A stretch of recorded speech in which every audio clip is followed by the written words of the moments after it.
Hi, everyone. It's Jackie Eister Songistry, and I am here with Mr. Mike Milligan of Mike Milligan and the Steam Shovels. How are you, Mike? I am doing great. How are you? I'm doing great, thank you. I want to start out because I was very intrigued by what I was reading. With your music, I noticed that you first started playing guitar at age 5. And that was when you first got your guitar. And you were actually playing by age 6, which was around 1977. And it said that you traveled with your father in the Drifters in the 70s. Can you tell me a little bit about that?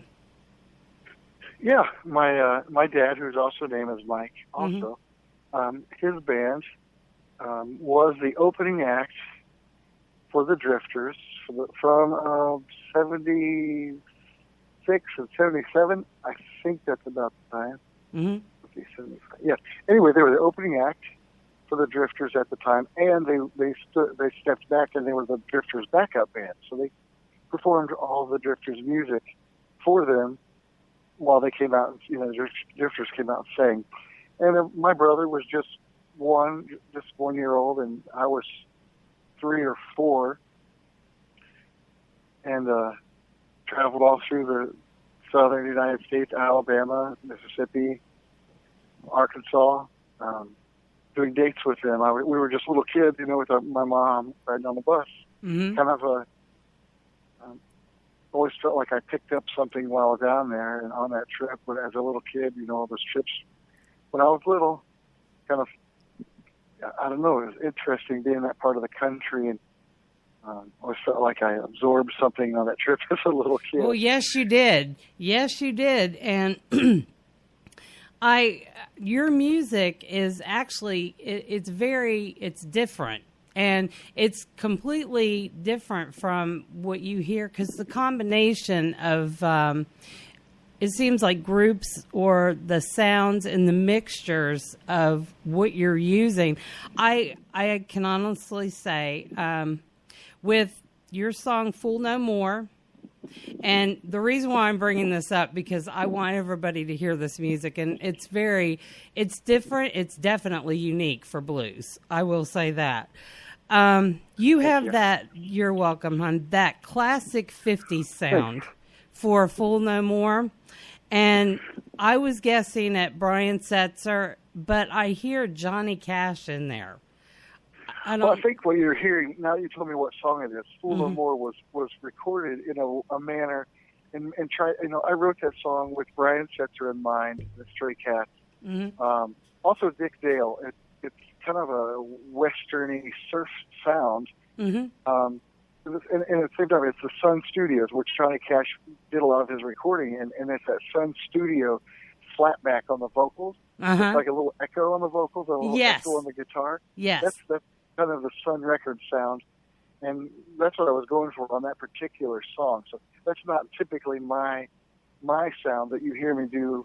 No, I do that song, but it doesn't have that effect on it. So I think that might be what you're talking about. Mm-hmm. That the echo that's done in the studio and added to that song, on the record.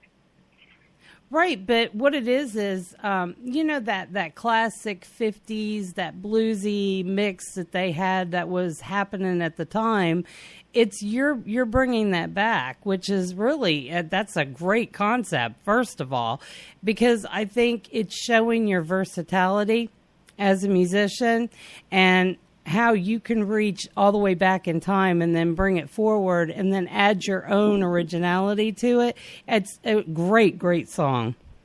Great song. You're welcome. And Lucky Man, I must have listened. I'm probably the one on Reverb Nation that kept playing that to death. I love that song, and there's a reason for it. A lot of people, I think, when they listen to songs, have a problem with connecting with the artist. I'm big on that, being a songwriter myself. But a lot of your songs that I've actually listened to are little stories. I mean, and stories that you can tell were actual things that you've gone through, but you put it so well that it's like a well-written book where you have perfect understanding of it, and then the music that goes along with it. Lucky Man, and my husband and I I was listening to that with him again, and we both came up with, you sound like a combination of B.B. King, Ray Charles, and ZZ Top in that song. And all three came through so strongly that I was like, you know what? Because I was sitting there, I'm like, God, this song is very different. And it had such a combination of sounds and genres to it, but yet the blues stood out on it. And I just wanted to say, it's a great, great song, and delivery on that is just amazing. I love your voice. And my husband said, well, you know, is he, you know, what nationality is he? He said he sounds just like Ray Charles. And you do. My goodness, you do on that one. Thanks. But can you tell us, huh? Go ahead. Can you tell us a little bit about Lucky Man and what it's about? Oh, yeah. You kind of cut it in now a little bit. I'm sorry. Can you tell us? You want me to tell you about the song Lucky Man and what it came about? Yes. Well, when you nearly lose everything, you kind of realize what you have. Mm-hmm. And looking at what I have in front of me, you know, my wife and my children, and you know what? I think it kind of came also from this one particular time. My wife and my kids were with me, and we were traveling on the road with the band. Mm-hmm. And we were on our way home from doing a bunch of shows, and my little girl needed to use the restroom. My wife needed to use the restroom, and my little girl needed her diaper changed. We stopped at a convenience store gas station, and all four of us, my wife, my little girl, and my little boy, we go into this dirty, nasty convenience store bathroom to change my little girl's diaper. Mm-hmm. I ended up laying my sweatshirt down on the floor so my little girl could lay there and we could change her diaper. And I was washing my hands, and I was like, you know what? I could live here. I could stay right here in this little convenient, nasty store bathroom forever. I mean, because the things that really matter the most to me are right here in this room. Aww. And I was like, all of a sudden, this little dirty, filthy bathroom turned into a castle. Mm-hmm. I mean, and that really happened. I mean, that's really, I just was like, wow, I could just stay in this crappy bathroom for the rest of my life. Aw, yeah, but you know what? It's one thing when people realize what they have. It's another when they can actually write about it, feel it, and make someone else understand and feel that too. So you telling me that, you know, makes me feel good, and that's, you know, it kind of confirms how I feel. Mm-hmm. It makes me want to always write from the heart and write the things that make sense to me. I noticed, and you're a different type of musician also, because to listen and read about you and to see all the things that you've accomplished. I mean, let's get to Meat and Three first, and then I would like to go into some of the other things that I've read about you. Meat and Three is an instrumental. What were some of the people that you kind of put into that? What was it that you were thinking when you wrote that? Well, the song kind of came to me after I listened to lots of Albert Collins, mm-hmm. and there's a song called Driving South. Mm-hmm. Hendrix has a song called Driving South, mm-hmm. and it's kind of a mixture of those two songs. But it popped into my head on my way to Nashville one time, mm-hmm. and it was just like this instrumental thing in my head. And then I was actually on my way to perform with Stevie Ray Vaughan's band, Double Trouble. Wow! And I was when they invited me to do the show, the guy that invited me to do the show, his name is Bart Walker, mm-hmm. And Stevie's keyboard player Reese Winans both invited me down. But when I did, they asked me if I would pick up Tommy, Shannon, and Chris Layton at the airports. Mm-hmm. And I was like, what, nobody else wants to do this? Are you kidding me? Nobody else wants to pick up Stevie's band at the airport? I'll do it. Right. So I did. I picked them up at the airport and told them I was their driver, and I was taking them to rehearsal in their hotel. And they said, first thing we need to do, we need to get something to eat. We're starving. Can you take us to a meet and three? Wow. And so I thought, I didn't know what a meet and three was. I thought it was some kind of fancy rock and roll terminology that I wasn't cool enough to understand because I wasn't a rock star. And here's Tommy and Chris been around, they're rock stars to me. Mm-hmm. And I said, well, tell me what a meet and three is, and I'll take you there. And they said, it's a southern restaurant that serves a meat and three sides, like a, cafeteria style. Meat, uh-huh. You pay for a meat and three sides, meat and three. That's what it's called. I'm like, you got to be kidding. That's cool. So on my way home, that song popped back in my head. And I said, well, I'm going to call it Meat and Three. No big deal. It's not rocket science. It's just matching up a title that times it has to be floating around there with a song that's floating around, and you just put the two together and ta-da. Well, a sandwich. I liked it. It was it's like I said, and I've had the chance to interview a lot of different artists so far, but I have to say, you're for blues, you have such a combination and very, very, and I know I use the word unique sometimes, maybe a bit much, but truly unique, because Lucky Man kind of reminds me of that true Chicago blues, but yet it's hinted with something else. Your music just is like, peppered with several different styles, but it all comes together very well. And in delivery, your voice is awesome. So thank you. You're welcome. I can tell you right where most everything I do comes from just very few sources. Most of it's Otis Redding and Ray Charles. Most of it's stuff that I grew up listening to. My dad was Stevie Wonder and Stevie Ray Vaughan, mm-hmm. and Magic Sam. A lot of guitar for Hendrix. All that stuff mixed together. It's kind of like that's pretty much where I get all my stuff. And those were my teachers. They're still my teachers. I learn from them all the time. Well, Mike, you and your band are very, very good. Amazing music. So I can't wait to get this out. I can't wait. Well, you need to come and see us. I'll play these songs for you live. I'll play them for you. Come and see us and hang out. Well, that'll be next. Trust me, that'll be next. I try not to make too many promises because where we're at in Irvington and stuff, and I can't wait because there's quite a few bands I want to get out to see, and you're definitely one of them. And I got 3 or 4 in Wisconsin I want to see. So yes, definitely. Getting back to what I was actually reading was, let me see here, that you had formed the group Steam Shovel in 1993, the summer of 93. And the title, the band's name came from the title of your favorite book, which was Mike Milligan and the Steam Shovel, written by Virginia Lee Burton, which happens to be one of my favorite books. So I was just like, I knew it. So tell us a little bit.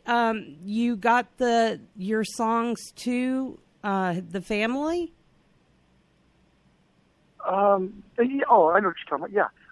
When I was a little kid, my mom found the book, and I think she read it while she was in, elementary school too. It was a common reader book that you could get at the library, or that a class would read, like Old Yeller or something, where your whole class read the book together as little kids. Mm-hmm. And it's Mike Milligan and his Steam Shovel. So it's a little bit, my name is Milligan, his name is Milligan. And I had this book when I was a little kid, and I always thought that would be cool to name my band that someday. And so did my dad. Even had considered naming one of his bands Steam Shovel. He never did. So I thought, what the heck? It's still available. Mm-hmm. He didn't use it. And so I used it, and it's gone through a couple changes. It used to be Mike Milligan and the Steam Shovel. Mm-hmm. And then I just got rid of the word the, and the band's just called Steam Shovel. So it's Mike Milligan and Steam Shovel. And when we put out our first recording, official recording in '97, I contacted Virginia Lee Burton, the author and illustrator of the book. I tried to. She passed away in 1968, so she was already gone. Aww. But her children, her sons are alive. They're still here. They're in their 70s, and I told them who I was and what I do, and they thought it was awesome. And I sent them CDs, and every time we have a new product that comes out, a new CD or a new shirt or anything new comes out, I always mail them stuff. So these guys have my T-shirts and CDs and all the buttons, and I always send them everything so that they have our stuff. And they, Mike, her son Michael, sent our first CD to the Library of Congress to be in her collection of her books. When they pull her stuff out of the Library of Congress on display, all of her writing and all of her books, I'm told that they pull out my CD and display it alongside my first CD, alongside with her stuff. That means a lot to me. I'm an artist, and I'm a visual artist. I paint, draw, and sculpt, and all that stuff. Wow. As well, I'm a licensed art teacher. So just and how much that book in the book, Mike's role in the book, Mike Milligan, what he does, it relates so much to what I do. And I tell the story. I get invited often to elementary schools around town here for book night. The school will invite firemen, a doctor, the mayor, lawyers, whatever, and they invite me as a musician to bring my favorite kids' book and read it. And I usually bring a guitar and the book, and I read the book, and I talk about how Mike Milligan in the book and me, Mike Milligan, are very similar in what we're doing. He's got this old steam shovel that is getting put out of business because there's the new fancier shovels, the gas and all the other shovels that are electric shovels that are putting him out of work. But he could work just as good and even better than some of the others. And I can relate that to what I'm doing. I create and write and live in an old world, old music, older style of soul and rock stuff.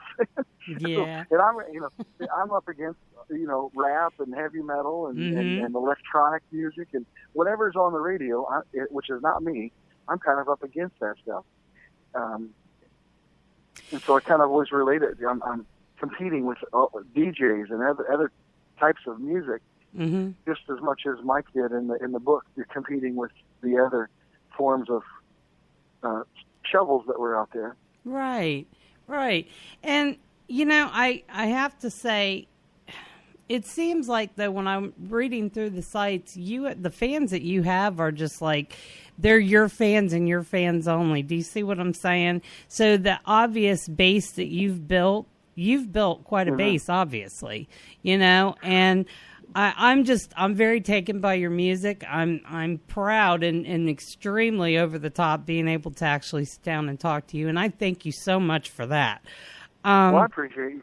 Thank you. I appreciate it too. Oh, you're welcome. But I want to talk a little bit real quick because we're getting down to the time here soon. But Sean Milligan is your bass player in your band, and that's your brother, correct? Yep, that's my little brother. Okay. And Robert Tiny Cook, and he is your drummer? Oh, yeah. Sometimes he gets teased. He has lots of nicknames. Tiny. we call him lots of nicknames, but you can call him Tiny, you can call him Bobby Wayne, you can call him all kinds. He's got lots of nicknames. He's a great guy. And my brother, my brother's been playing music for a long, long time, and he's been in lots of different bands, and he's been with me for almost 17 years. Wow. 17 years. Wow. And you come from a musical family, too. I just think that's awesome that you guys have stuck together through all that, But we pass. That's also it's getting passed along, too. All of our kids are musical. All of our family, my sister's sons, my nephews are musical. My nephew, my brother's son, Raven, is an amazing drummer. He actually plays with us on occasion.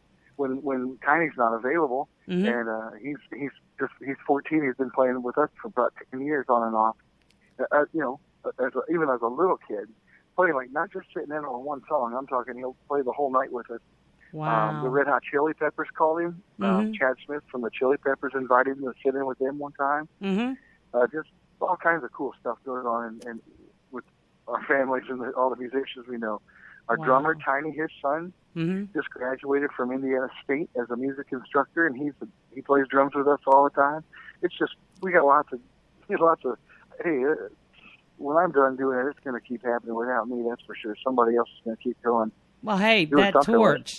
They're going to carry that torch. Yeah.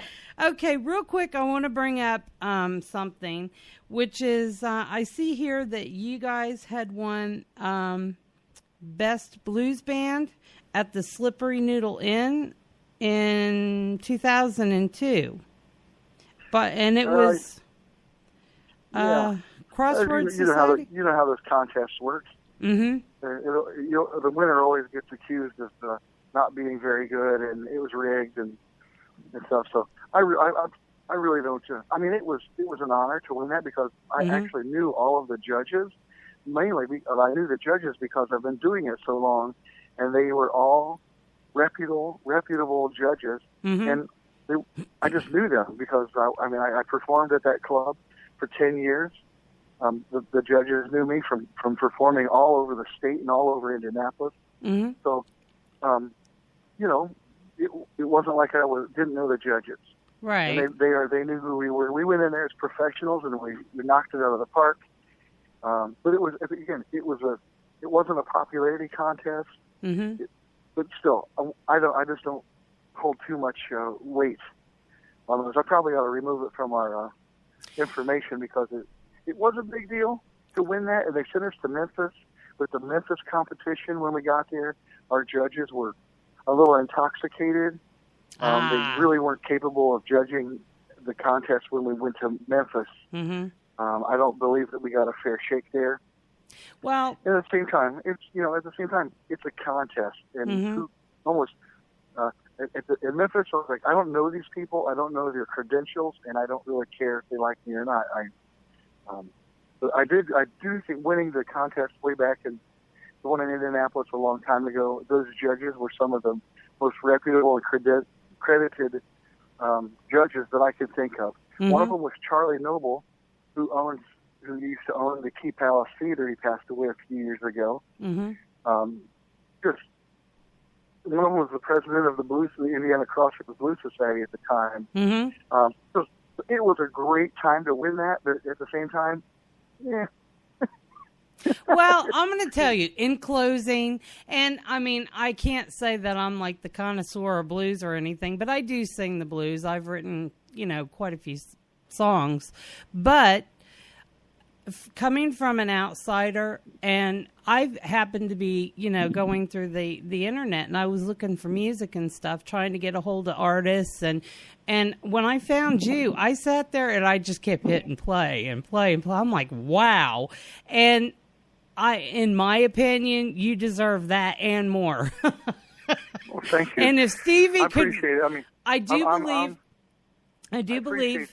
I'm sorry. I appreciate all the stuff that's been given to us and all of any kind of accolades or awards. But I can't. I'm kind of always moving forward and just trying to be myself and do good in the world and sound good at the same time and keep practicing all that.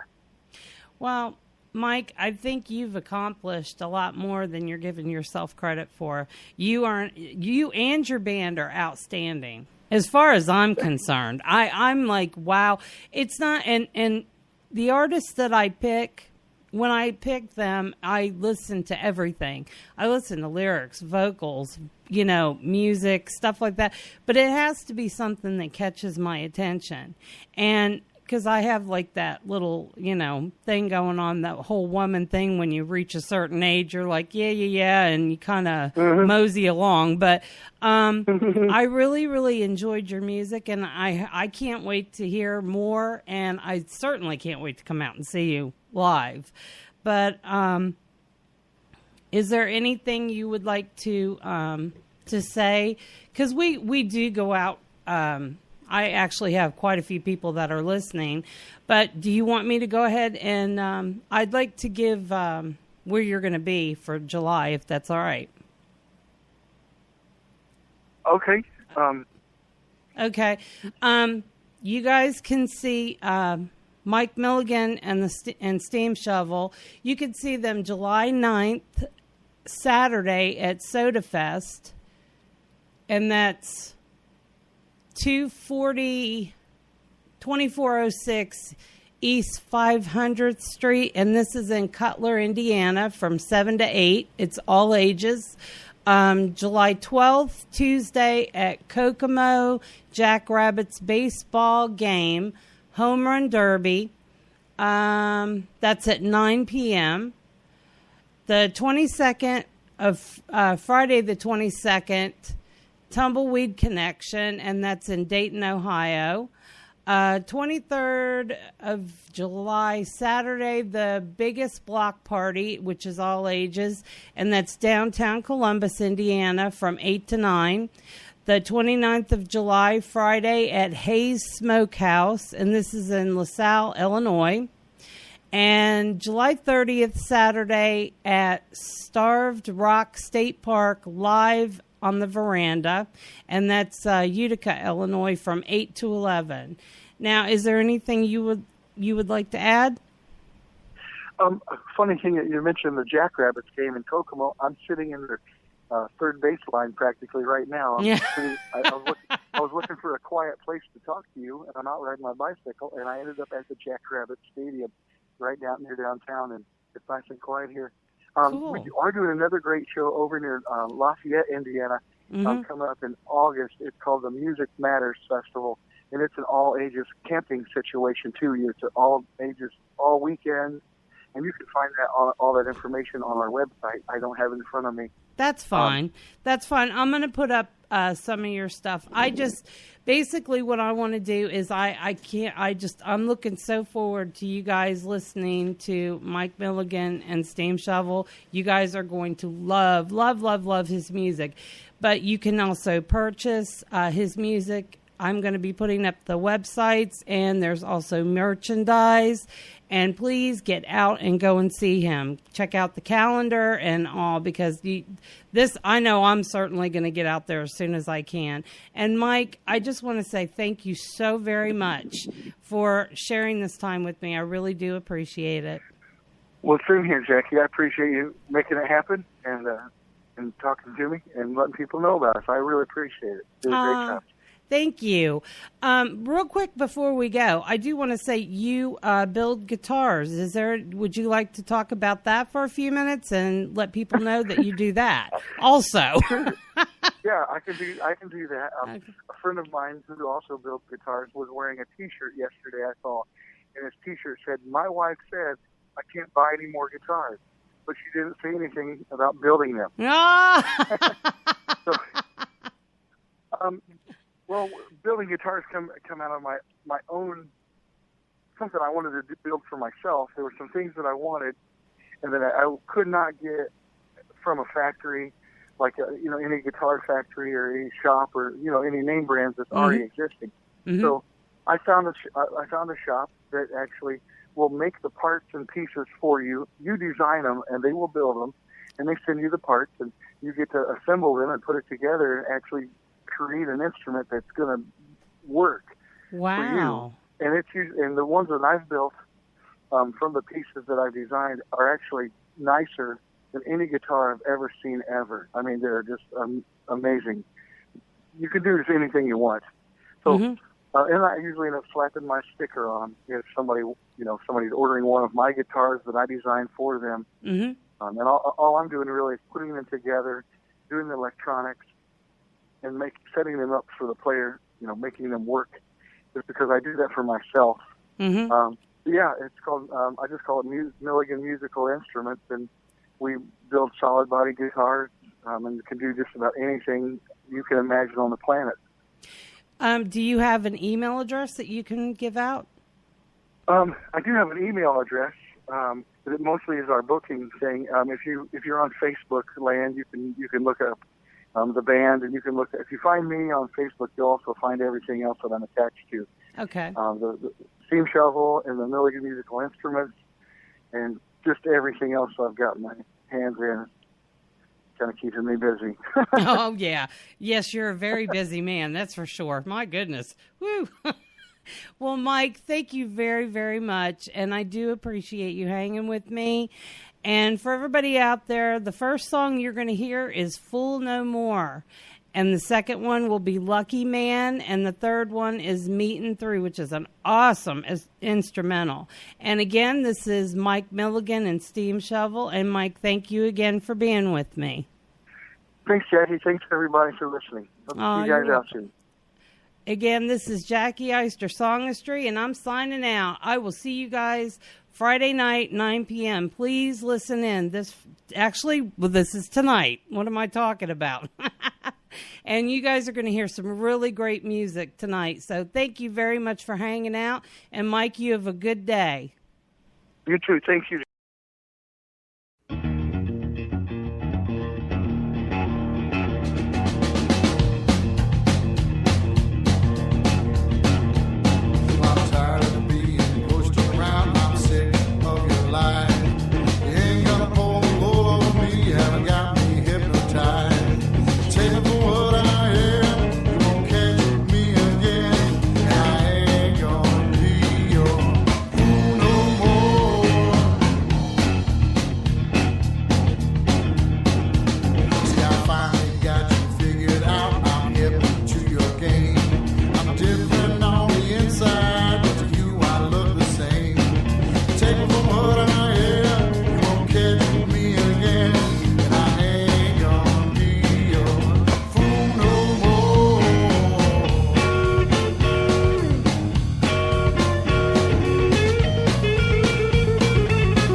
She holds me tightly and closes her eyes, and doesn't know I can feel her prayers and cries.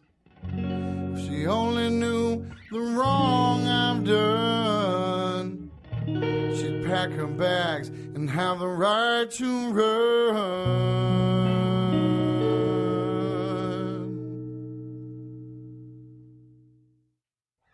I come home smelling like a smoky bar. Spent all my money on this old guitar. I know that I would have got this far without her heart, without her heart. 'Cause I'm a lucky man.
Wow. That was Mike Milligan and the Steam Shovel. And just an amazing guy. I hope you really enjoyed the interview and the music. And please go and check out all his websites. Buy his music. Go out and see them play if you're in this area. I'm really looking forward to seeing so many bands. And again, thank you all for allowing me to come into your life and interview you and get your music out.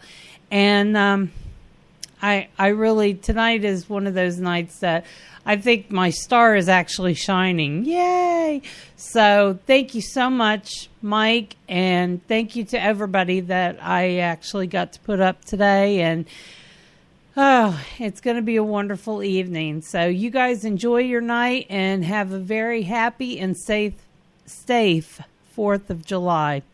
And also, the Ultimate Underground with Lacey Phillips, which is a.k.a. Uncle Earl, is going to also be starting off on, he's going to have his show coming out. So please, please, please listen in. Go through my site any way you can. Lacey, a.k.a. Uncle Earl, is amazing. So thank you again. You guys have a great evening. And this is Jackie Eister, Songistry, signing out. Thank you. Good night.